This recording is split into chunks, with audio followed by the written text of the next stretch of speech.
To do our job well, an admissions officer must be on the receiving end of an entire nation's application panic. You didn't challenge yourself academically. I'm worth $1 billion.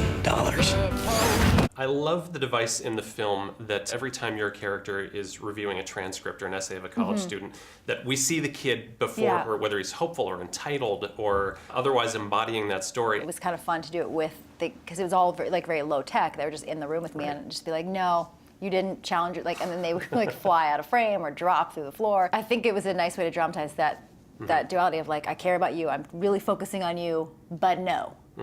That's what her job is. And I think that it's particularly effective then if it's established sort of as a comedy trope in the movie, that by the time that she's reviewing Jeremiah's transcript, who may or may not be her biological kid, it's really moving. Good. Yeah, I feel weird saying that in a way, but I think among other people in the room, were sort of surprised, am I tearing up right now? I hope so. I mean, that's the thing that I think the trickiest thing for us to try to explain to people in talking about this movie is that you see that Paul's in it, or that I'm in it, and that Lily Tomlin's in it, and it is a comedy, but it also has this kind of moving story at its center. And so I'm trying to figure out the way to convey to people, yes, it's a comedy, but be ready to be upset. I want to give him the opposite of what I had as a kid, but now all of a sudden he's turning into my mother. You know, he plays bridge, he listens to Light FM. He asked for a blue blazer with gold buttons and anchors on them for Christmas. Does your mom wear blue blazers? You have an awesomely manly introduction in this film. It's like one of your first or second scenes is you chopping wood and navigating livestock, which I can only assume was in the contract. That's how I ask to be introduced in every film that I do. Swing an axe and wrangle livestock. Splitting wood. Thankfully, this movie, it didn't seem so out of the realm of believability, and they let me do it. Did the kids look up to you guys to see how it's done, or did they just sort of come into it we got our thing, this is good? With Travaris, there was a little bit of, it's the first kind of thing.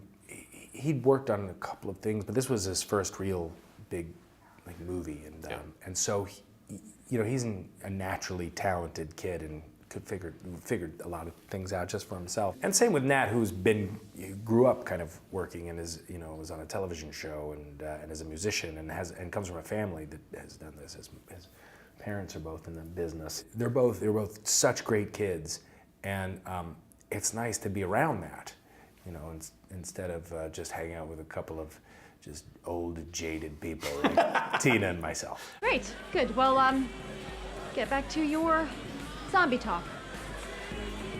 Okay, thank you.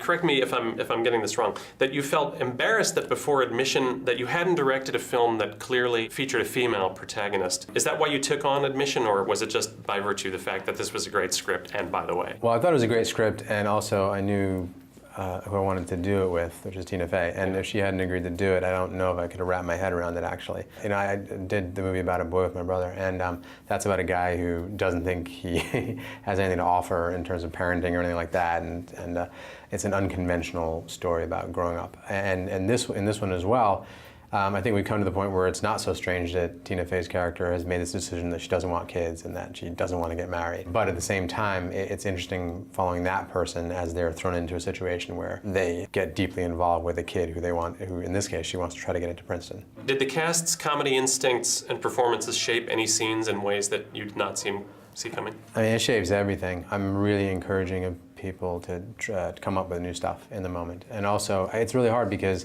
no matter how good a script is, you need to keep it fresh.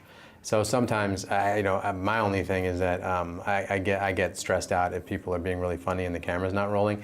It's really awful. Sometimes I feel like a school teacher or something, like wanting to keep everything a little icy until it's actually happening. You wanna go out sometime? Yes. I mean, with me. Oh, yes.